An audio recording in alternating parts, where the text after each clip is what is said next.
Grabatzen ari garen unean gaueko 9:20 diren honetan, Matak eta Muruak Arrasaten jokatu duten buruzburuko B serie txapelketako aurre kanporaketaren analisi egingo dugu. Ander Murua zen favorito eta ez du hutsik egin 22 eta 15 irabazi ostean eta honen bestez,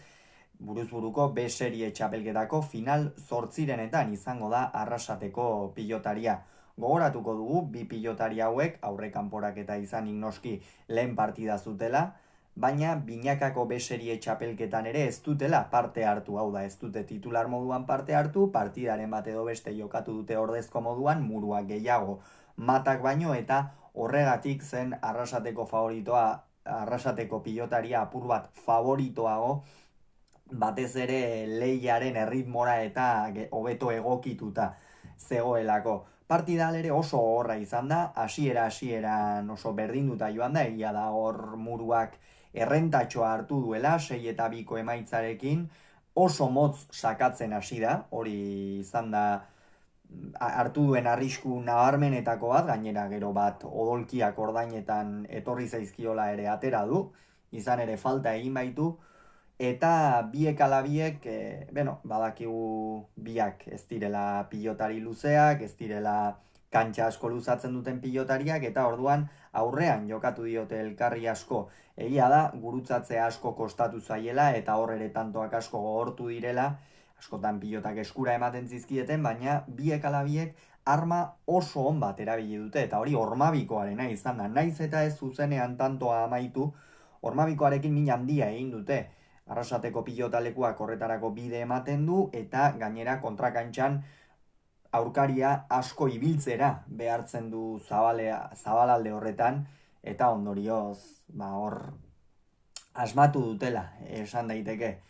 Hala ere, aldeak alde, lehen etenaldira Unai Mata iritsi da. Lehen da biziko aldiz hortxe jarri da aurretik Mendillorriko pilotaria aspaldian ikusi gabe geunden Mata, emaitzek ez diote laguntzen, aspaldi honetan egia esan, Lauterdikoan ere senarren aurka kolpe handi xamarra hartu zuen, Murua zuzenean sartu zuten Lauterdiko B serie txapelketa horretan ligaxkan eta finalerdietara iritsi zen, naiz eta ez bere merezimenduz, baizik eta Asier Agirrek mina hartu zuelako, baina hortxe izan zen finalerdietan Ander Murua eta gero Bakaikoaren aurka erraz galdu zuen.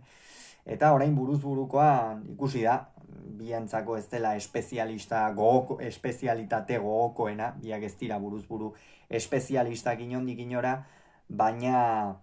hor 12 eta 11 horren ostean berriz ere Muruak sakea hartu du, lehen zatian esango nuke